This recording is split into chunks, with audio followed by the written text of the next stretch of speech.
Now, mutilation is also happening to cats. Linda Moulton Howe has got dozens of reports on her website of cat mutilation cases which have a lot of similarity with the cattle mutilations. So this comes from her website. She says, in the typical half cat mutilation scene, there is no blood on the fur or surrounding ground, with the front or back half left behind, usually the front.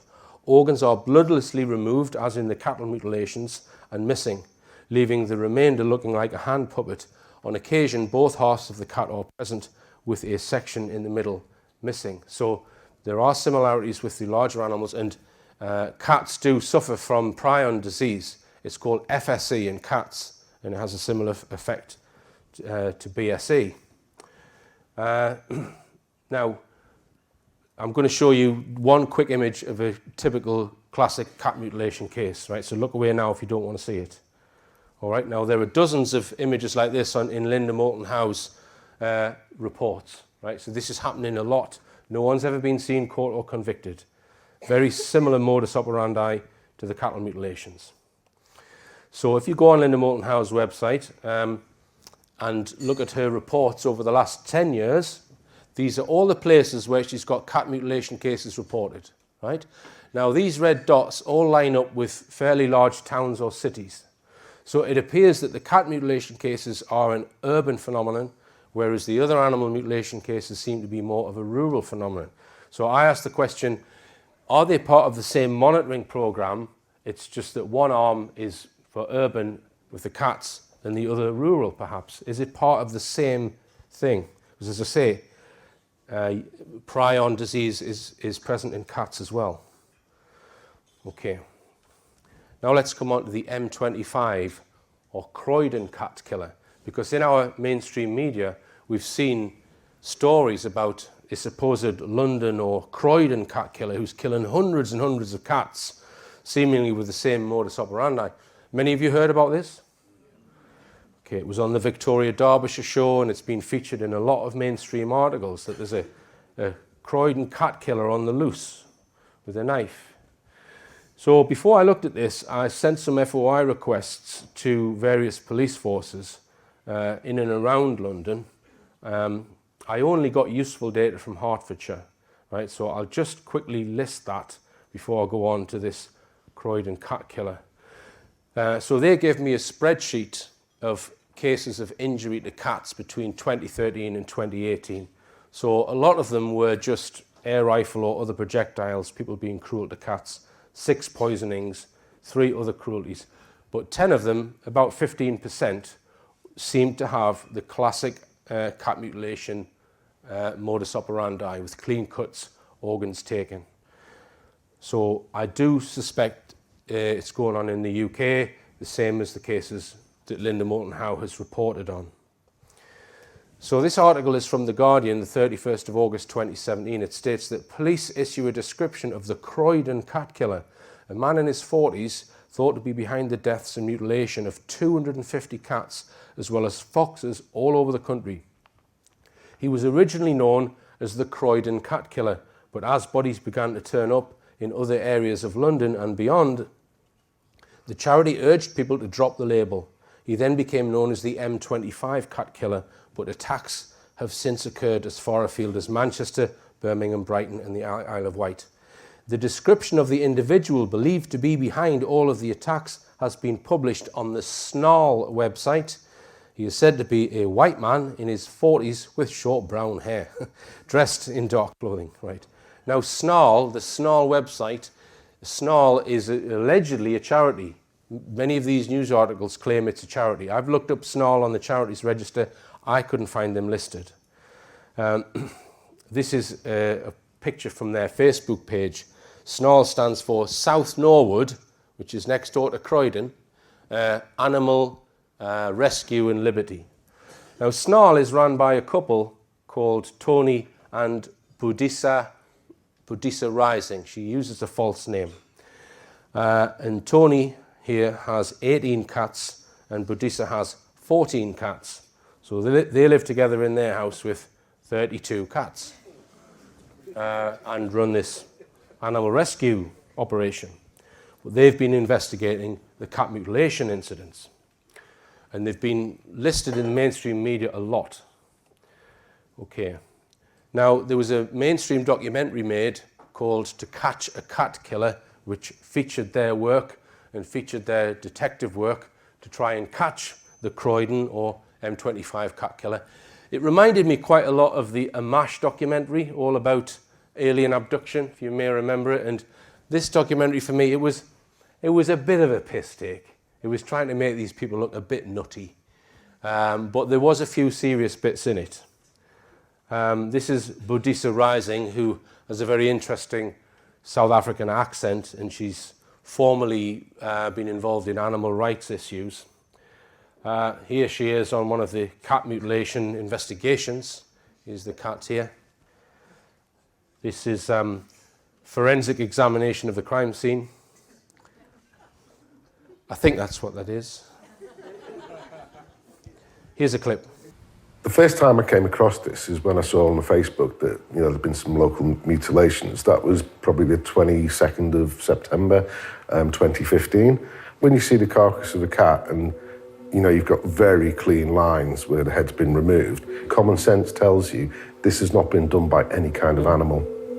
You know, someone has cut this head off, and the only animal on this planet I know that can operate a knife is a human animal.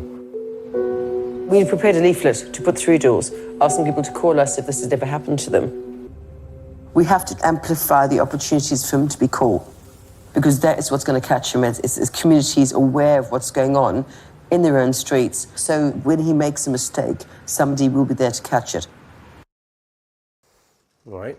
And in the documentary, they have these two psychologists who pontificate about what this cat killer is like and how old he is, and his girlfriend must have dumped him, or, you know, as psychologists do, but possibly basing every word that they're saying on a flawed assumption. So are cat mutilations the same modus operandi, i.e. clean cuts, organs removed, as the USA? Well, here's a short clip from that documentary from a vet. You can see here quite clearly that, just from your perspective, there's a very clean, neat cut. This injury here is not suggestive of predation. This is suggestive of a knife wound. Whoever's doing this kills the animal, takes it off-site. In my opinion, that's what's happening, yes. And then returns the animal at a later date. Most of the animals have been decapitated and most have had tail amputations. However, the nature of how those have been carried out has fluctuated wildly. So with the tail amputation, some of it has been done very skillfully, and it's actually gone through the actual coccyx space. So there is surgical precision with some of the cases in the UK. Now, in the documentary, we're shown this map, which is where cat mutilation cases have been documented by SNARL. 361 of them, which, as we see, seem to be centred around London and the M25. In the documentary, we see Mike Butcher, who's the Chief Inspector of the RSPCA, Andy Collin, who's a Detective Sergeant at the Met. And Andy Collin states, "It is almost a poisoned chalice to investigate because there is no obvious thing to hang our hat on." Now, when I saw this, I thought that's really unusual, because from what I can determine, Budisa and Tony are two amateur researchers. And normally, the police and the RSPCA would not get involved with amateur researchers. It's unheard of, right? And I asked David Caton, who's been looking at animal mutilation cases for decades, because I know he's had problems with the police and the RSPCA, I asked him for a statement. He said that we can declare 100% that in over 20 years of investigations into animal deaths and mutilation, that not one police force or any individual officers have rendered any positive, helpful assistance to us during our many field and farm case examinations. In the few cases that farmers or animal owners have notified their local police, including the RSPCA, there has been no significant contribution, apart from issuing and recording a crime number. In fact, where there has been some input, it has been unhelpful and often obstructive. In the films that I've made with David, I've seen this firsthand myself. I've seen the RSPCA covering up cases of animal mutilation, and the police told me to remove images that I had on my website. So they're never helpful. They don't do this. So this is fishy to me. So I ask, well, what is Snarl really about? So I decided to email them. I sent the email to both Budissa and Tony. Here's the email here. So I explain a little bit about the films that I've made, you know, just showing her that she can watch these online and that I am a serious researcher into the animal mutilation phenomenon. So I've said to her, I would like to learn more about the cat and fox cases that you have documented since 2014 for an upcoming lecture I am giving in April.